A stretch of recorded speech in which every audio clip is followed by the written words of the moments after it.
Hello, everyone. Welcome to the webinar. The topic is about C.A.R.E, which is our philosophy about curiosity, adaptability, resilience, and empathy.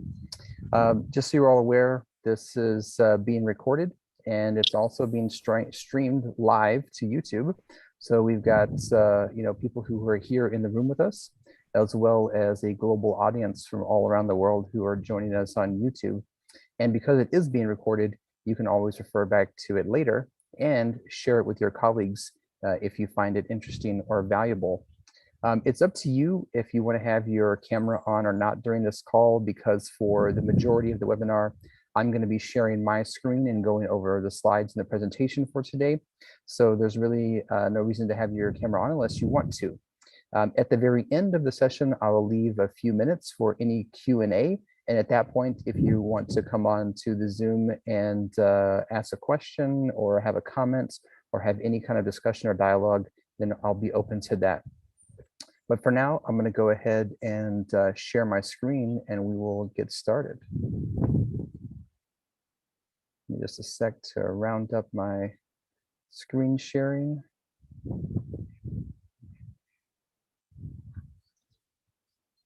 All right. Yeah, so the title of today's session is Developing the Full Student with C.A.R.E. And C.A.R.E is an acronym that we use at BSD that stands for Curiosity, Adaptability, Resilience, and Empathy.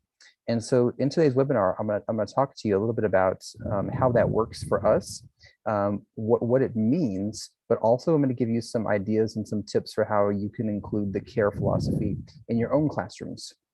So those of you that have been a part of the webinar series for a while, thank you for coming back. Those of you that are new, I'm going to give a brief introduction to what we do at BSD. Then I'll get more into the topic, and explain in more detail what is C.A.R.E. I'll also talk to you about our annual C.A.R.E awards that we host at BSD as a way to give back and to celebrate teachers and their successes. Then we'll talk about some ways that you can embed C.A.R.E in your classroom, whether or not you use BSD's products. And then finally, opportunities for any questions, answers, comments, or just discussion that any of you may want to have about the topic for today. So hi everyone, my name is Mark and I'm the Vice President of Education at BSD. It's my job to oversee the curriculum that we offer at BSD to make sure that that curriculum is aligned to our pedagogy, aligned to our standards. I also provide professional development and deliver webinars like the one you're attending today. And I'm also a student at Chiang Mai University, which is where I'm located right now in Thailand. And I'm studying computer science, artificial intelligence, and how it all relates to children's understanding and the understanding of themselves and the world around them. And so all of those things that I do kind of with my PhD and at BSD relates back to the use of content in the classroom and helping teachers. So it's kind of been something I've been doing for a very long time and look forward to doing more of it. So a little bit about BSD Education. What we do is we provide curriculum and a platform to deliver that curriculum, along with training and support so that students and teachers can have a real impact. And our platform is a host of curriculum that's focused around digital skills. And by digital skills, we mean coding and programming, as well as content creation and making of digital artifacts. So it's a wide scope of curriculum and platform products that we have available. And later, I'll show you a link so that if you want to try out our curriculum or try out our products, we have a free trial that you can use. But basically, we like to combine hard skills and soft skills like coding and content creation, along with communication and collaboration, because the projects that we develop and the curriculum that we develop is meant to be used by students in groups so that they can work together. And it's also meant to be project oriented. And we also pair that together with our values. And that's the topic of today's webinar, is about our values, which is curiosity, adaptability, resilience, and empathy. And at BSD, the values that we use to write our curriculum aren't just for the curriculum, they're also the values that we use and that we share inside of our company, the way that we communicate with each other. And so it's just a bedrock foundation part of everything that we do at BSD. So I'll elaborate further on how we're able to do that, what it looks like, and also share with you some examples. So first of all, what is CARE besides just it being an acronym? But for us, curiosity, adaptability, resilience, and empathy, we think are important because it demonstrates future-ready skills for students. So we believe at BSD that students need to have digital skills, which is the main part of our curriculum, but they also need to have these communication and collaboration skills that are helpful and beneficial just when interacting with other people, interacting with groups, interacting with peers, because we all live in a world where that's a fundamental part of the activities that we do. So care is also kind of just a nice way to wrap that up, because the word care means something else too, right? It means that you have care about something. There's intention in the world about something that you are in tune with. So it works really nicely as an acronym, and each of the letters of the acronym means something different too. So I'll break it down just kind of by each of word of the acronym. The first one is curiosity. And the way that we promote curiosity at BSD is by specifically and intentionally, purposefully designing opportunities for students to show a genuine and natural curiosity about the world around them. And the way that we're able to do that is that we ask deep questions. We ask thought-provoking questions, and we ask them to solve those questions using technology. And so in our platform, we have technology tools that are available to students so they can use those tools, as well as tools outside of that to solve these problems. So I want to show you an example from our curriculum where we're asking students a deep question, a thought-provoking question that's meant to stimulate their curiosity. So this question comes from part of our curriculum in a project where the focus of the curriculum is about volunteerism. So the question that we would use to start off the project, to kind of kick off the discussion, is, why do people do volunteer work? And so that's kind of a question that you can't just answer with a yes or no. You can't Google the answer. You really have to kind of dig in and find out and talk to people and ask yourself even. So why is it that people do volunteer work? What is it that's motivating about that? So we use that as a catalyst to kind of get students' minds turned on to the topic and increase their curiosity about the subject itself. Because eventually what we're going to ask the students to do is to create a volunteer app. So they'll code using HTML, CSS, and JavaScript a volunteer application or a volunteer organization finder application. So before we get into that, we want students to think deeply about the nature of volunteerism, because later it'll be important for them to understand why volunteerism is important, so that they can build an application that meets those same criteria or meets those needs that they discovered during the curiosity. So here's an example of the final product that students would make in this example lesson. So on the left, you see, this thing is called Volunteer Search, and students would look inside of their own local communities and find examples of volunteer organizations that maybe need to find new volunteers, and then add those to a website, and then they could be sorted by different types. There might be environmental organizations or social justice organizations, and students have the freedom and flexibility to add whatever content they want here and whatever filters they want. But the goal is for them to think about the needs of volunteer organizations and to build a custom application that would benefit people who are searching for volunteer opportunities. So in order for students to kind of have that knowledge and to have that understanding and to even think about what it is that volunteers are going to be doing, that first question, why do we even do this, is such an important question to ask. So at BSD, we are able to stimulate curiosity throughout all of our projects by asking these deep questions to kind of get the topic started before students move into doing actual project work or doing the digital skills work. And we think that that's important to bring those two together. The next word in the acronym is adaptability. And so, basically, we think that the world is moving in such a fast pace that we cannot be stagnant. We must always be ready for the next hurdle. We must be ready for the next thing coming over the horizon. And we must be flexible enough to learn through those changes, and they can happen very rapidly. And so sometimes we might be stubborn, and we persist against change, and we want things to stay the same because that's very comfortable. But as a 21st century skill, adaptability is such a huge one, because just think about all of the things that we've had to adapt to in the last 2.5 years. I think it's been quite enormous, and we've gone through a lot of changes, and we've had to become very adaptable. Which brings me to this real life example. In the past 2.5 years, all of us have had to shift in some way or some shape or in some form with the way that we conduct our business, the way that we conduct our teaching, the way that students have to work. So a real life example has been switching to online learning.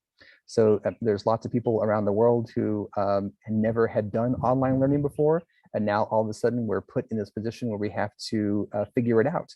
And sometimes we weren't given much support or much notice, and so we had to overcome that obstacle because we exercised our ability to be flexible and adaptable.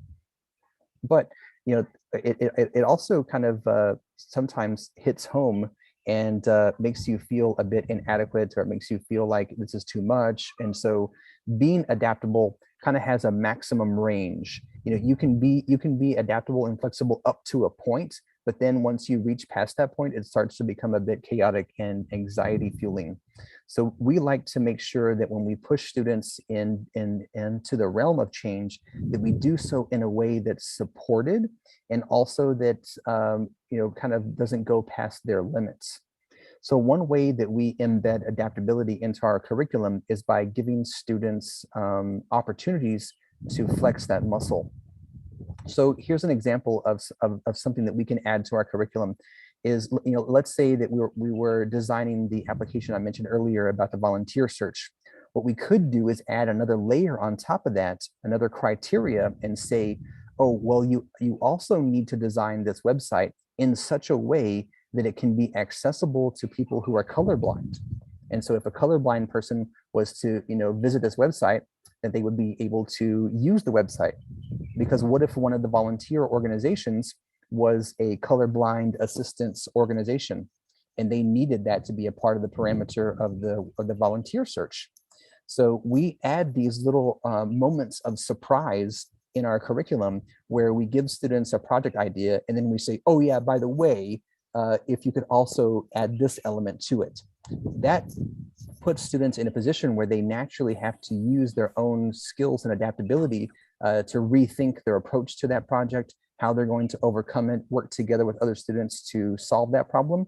And this is very similar to how things happen in the real world. In the real world, if you are working on a project and the project manager says, oh, now we have to do this one thing, or we have to do this one thing differently, that kind of stuff happens, and we have to be prepared to deal with that and overcome those obstacles. So we think that at BSD, including that as a part of the actual curriculum, that we're helping to build students' ability to be flexible and to be adaptable. And in order to be flexible and adaptable, the next skill, resilience, comes in very handy.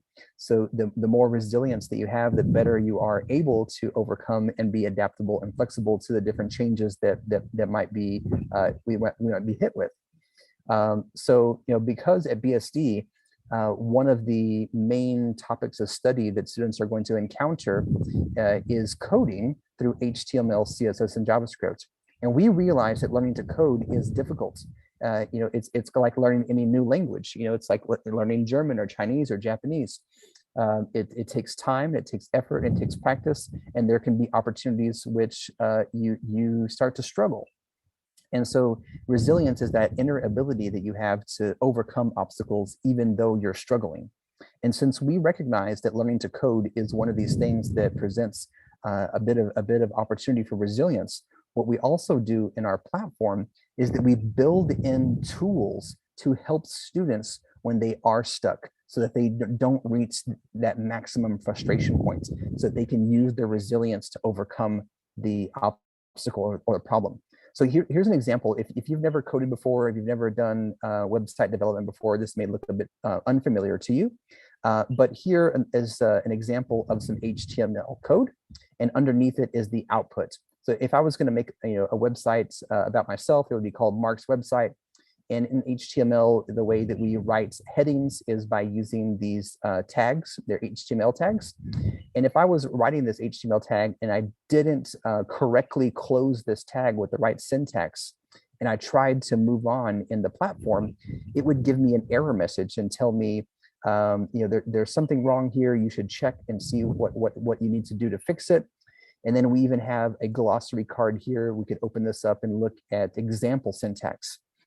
So our platform is designed to handle resilience. It's designed in such a way that we give students opportunities to get help and also to overcome things that might be difficult for them, like coding. So that's one thing that we've done to increase students' opportunities for resilience. The last letter of the CARE acronym, empathy, you've probably heard a lot about empathy in the last few years because there's been such a massive push for social emotional learning. And we've covered social emotional learning in previous webinars, and you're welcome to go back and look at those in more detail.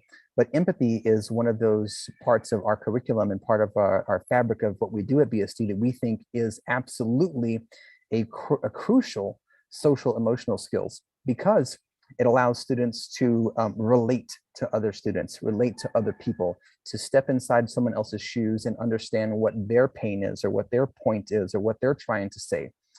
So in our curriculum, we use several different techniques in order to bring that about. One of those is through using the design thinking process. So the design thinking process is a fully functional process that real designers use in order to bring about a new product. And the way that it works is that you start with empathy by asking about what it is that the customer wants. So here's another example of some of our curriculum. We have students build a multi-page website. So the website has 4 pages to it, and each page has different information on it. But instead of just making a random multi-page website, the way that the curriculum is designed is that we ask them to build a website for a nonprofit organization or for an organization that's doing some kind of a social good. And so in our example, we are using the Kind Hearts Animal Sanctuary. So in the example, students have to learn about this organization, what they do, why they do it, what's important to them. And then they have to design the website based on what that customer wants, what that customer needs. So in the example, students can just recreate the Kind Hearts Animal Sanctuary project, or for a deeper learning, they could contact a nonprofit organization in their own community and ask them about their needs, and they could design a website for that organization. And because everything we do at BSD is hosted online for free, then that organization ends up with a product that they can use, and students have built it and designed it. And so in getting students to participate and to have that level of empathy is kind of next level. And at BSD, we're really pushing that boundary and getting students and teachers involved in projects like this, where they're making a real impact in their own communities by designing websites for organizations like this. And this is just one example, of how we embed empathy as a part of our CARE philosophy. So since CARE is such an important part of our work at BSD, we've also created an annual program called the CARE Awards. And so each year, we select teachers from our platform who are using BSD, and we give away an award in each of the areas. So there's a CARE award for curiosity, for adaptability, for resilience, and for empathy. And it's open to teachers from all over the world. Last year, we had teachers who were nominated from all over Asia, the Middle East, the USA. And so for each of the categories, we had several nominees. And the way that the CARE Awards work is that you can nominate yourself, or you can be nominated by a staff member or a principal or by another teacher. And if you make it to the final rounds, we will do an interview with you and learn more about what you do, why you do it, and how you demonstrate one of the core CARE philosophies. And then those videos and blog posts will go up online on our website. Then anyone in the world can vote and choose you as the top nominee for the final CARE Awards. And so this has been a huge endeavor at BSD. And it's been so fun to get to know teachers from all around the world who are using the curriculum and who are really passionate about the CARE philosophy, and to get to know how that impacts their students. And then also, just to kind of bring together a global audience of teachers, and they get to kind of see each other and see their students' work and get to know each other. So we will participate in the 2022 CARE Awards coming up soon. So please stay tuned to BSD's information channels, our social media, etc. Because, hey, you could be the next CARE Award nominee or winner. So Beth, who is my colleague here in the call with me, can you please put the link to the CARE Awards in the chat so that all the participants can see the link to the CARE Awards? And so if you check out the link that we're sharing, it's last year's CARE Awards, but you can also look at the videos that show the theme for what each teacher was participating in, and what each teacher is sharing about why the CARE Award was awarded to them and what it meant to them, and which letter of it, whether it was for the curiosity or for the empathy, how that affected the students and how it affected the teachers. Now, right now, the CARE Awards are available for teachers who use BSD online. So if you're a customer for BSD, you'll get to participate in this, but anyone can vote. So customers or non-customers can vote. But to receive the award, to be nominated, you have to be a BSD customer. So we hope that several of you out there will be nominated. And if you're not a BSD customer yet, we'd love for you to think about it, and we'd like to share a free trial as a way to get you interested, which I'll share more about in just a moment. So the next topic I want to just kind of briefly touch on is, I've shown you examples of how we use CARE at BSD, and you can certainly take those examples and extrapolate them and use them in your own classroom. But here are some ideas that you might start to look at for CARE in your own classroom. So I'm going to be asking you to think about in yourself, how can you demonstrate curiosity, adaptability, resilience, and empathy? And how can you start to elicit that with your students? So here are a few ways. For curiosity, just like we do at BSD, you can ask deep questions, thought-provoking questions, questions that don't have a definite answer. You shouldn't be able to Google the answer, and it shouldn't be a yes or no question, but a really deep, thought-provoking question will naturally generate and spark curiosity. Now, the other thing about asking a deep question is that you also have to allow time for wonder. You have to allow time for students to really dig in and think about that question. As a teacher, sometimes we get into this habit of asking a question and then waiting for students to raise their hand, and you immediately call on that student and they answer the question. This isn't that type of question. This is a really deep, thought-provoking question where you really need to scratch the brain, scratch the chin to think about it for a while. So don't expect a quick answer, because the answer may develop over time. Adaptability. I mentioned earlier how we are able to change things up by adding in a requirement that wasn't initially a part of the idea, which is kind of like what we call throwing in a curveball. So it's giving students something that was a little bit unexpected, but it shouldn't be so unexpected that it causes trauma, that it causes everyone to freak out and quit, or lose their marbles. It should be something soft, something practical, and something achievable. So giving students those little points where they can be adaptable and overcome is very key. Next, resilience. I think it's really important that us as teachers can model how we are able to overcome ourselves, because if you can model resilience, students are naturally going to pick up on that and they're going to mimic it. So for example, we all have opportunities right now to show how we were able to overcome the hurdles of having to work online. How did that affect my personal life? How did it affect my own children? How did it affect my workflow? How did it affect my daily life, my travels, my family, etc.? The more we talk about that and the more that we model that to our students, the better they'll be able to feel okay with it. And they'll see that resilience is just a natural part of the cycle that we go through, and that we can overcome pretty much any obstacle. The last one, empathy. I mentioned earlier that design thinking is a tool that you can use in pretty much any scenario where you want to design something new, build something new, create something new, make a new artifact. Using the design thinking process is going to put you at a place where you have to start with empathy, because the first step of the design thinking process is to gain empathy for the customer of which you are designing for. If you want to learn more about design thinking, check it out online. I think eventually we'll have another webinar that goes into more detail about design thinking, so stay tuned for that. But another way to demonstrate empathy is just to help other people, and just to allow those moments and those opportunities in your classroom to manifest, where helping is something that's seen as natural, and that people are helping each other out of the pure kindness of their heart, and not just because we're trying to learn about empathy, but it becomes a natural way of doing work, a natural way of communicating, and a natural way of dealing with other people. So these are just some examples of how you could start to use the C.A.R.E philosophy in your classroom. Certainly, there's got to be tons of other ways too, but ultimately, what I want you to start thinking about is, which of the 4 C.A.R.E elements could you start with today?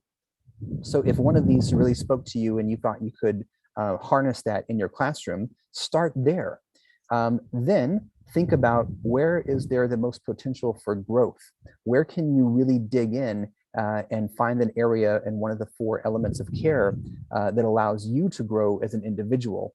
And then lastly, is there one of the 4 elements that you really need help with, that you're not quite sure how to embed that in your classroom? A lot of people struggle with adaptability because it's hard to gauge how adaptable, how flexible, or how much should I push my students. So it's good to get some coaching around that and talk to other teachers and talk to other professionals, get some professional development, attend some more webinars at BSD if that's something you're interested in, to get more help to learn about how we do it, because then you can model that and you can take those practices into your own classroom. So those are the 3 questions I kind of want to leave you with today in thinking about C.A.R.E. I mentioned earlier that we've got a free trial of our BSD curriculum, and we'd love to have you participate in the free trial. So we're giving away 8 total projects, and the projects come from a curriculum called Code is Your Voice. And Code is Your Voice is projects that we use HTML, CSS, and JavaScript, but in such a way that we allow students to share what's important to them, which is why it's called Your Voice. So it allows students to share their favorite things, talk about what's important to them. And it's got steps, it's got quizzes, it's got video tutorials, so it can all be kind of self-led. So my colleague Beth is going to drop the link to the Claim Your Free Trial. So if you're interested and you want to sign up and use our curriculum at no cost for the free trial, then please do click on the link and sign up to learn more, and we'll be in contact with you to get you situated with that. So the 8 projects that are part of the free trial as part of Code is Your Voice, the one I like the most is this one called Support My Cause. And it's kind of an intermediate level course or project after you finish these other 3. But the reason why I like Support My Cause is because it gives students an opportunity to share what's important to them. So the example is a clean air campaign. And so students can kind of describe what the clean air campaign is, and then they can get email addresses of their friends and family members. And then every time that you get an email address, that there's a count that goes up. And so you can get thousands and thousands of supporters.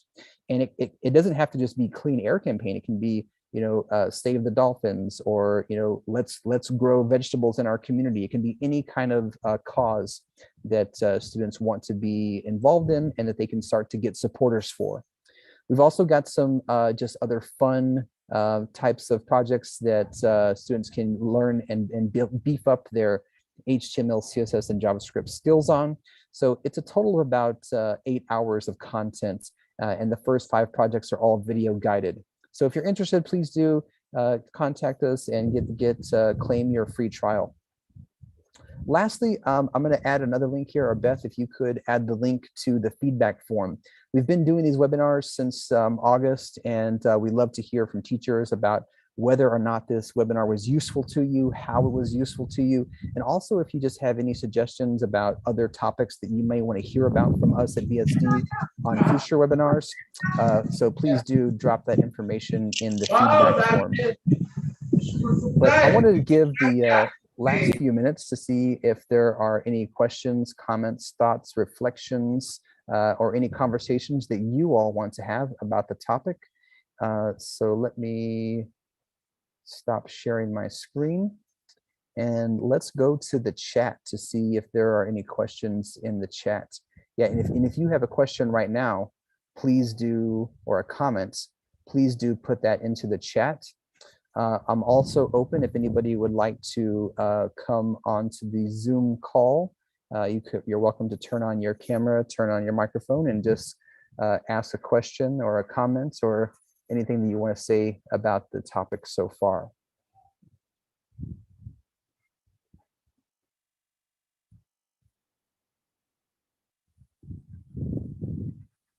Beth, do you see do you have any questions coming in on your end? Yes, we do. We have one question from Mark Razzle Domingo. What is the importance of BSD to our future? Well, at BSD, we have built all of our curriculum and the foundation of our organization about being future proof. And so there are a few things that we looked at when we decided to develop the content that we currently have, is that we wanted students to learn real skills, real coding skills.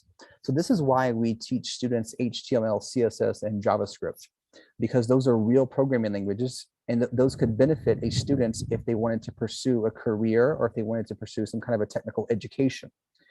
Now, we also realize that when you learn the specifics and the nuance of a coding language like HTML, CSS, and JavaScript, that those things change over time. They get updated, they get new elements added to them.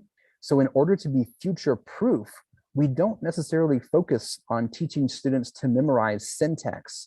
What we focus in on instead is how to use digital skills in a project-oriented way using our philosophy of CARE, because we think that those things are fundamental and future-proof. Learning how to code in a specific syntax, that's not really future-proof because that will change in 2-5 years, etc. I remember when I was in college, students were learning how to program in the coding language called BASIC, and that's kind of unheard of these days. So all of my knowledge of how to use the basic syntax is useless. So instead, we focus on repeatable skills, and we focus on things that are relatable to now that will carry students forward into the future, which is why CARE is such a huge part of our philosophy, because those are, everywhere in the world, and every job that you have and every relationship that you have, CARE is an important thing to have. So that's how we design our curriculum in such a way that it is future proof and fundamental. I hope that answers your question. Were there any other questions, comments, Beth? No comments in the chat so far. All right. Well, if there aren't any other questions or comments, let's go ahead and close out the webinar for today. I'd like to thank everyone who attended with us here on Zoom, and also those of you that were watching live on YouTube. And for future people who will see the recording, thanks for hanging out with us, and feel free to learn more at our website or any of our social media channels, which will be followed up with by an email. And hope to see you all soon. Bye, everyone. Thank you, Mark. Welcome. Thank you. Yeah, welcome. Thank you. Bye-bye. Thank you. Bye-bye. Thank you. Thank you very much.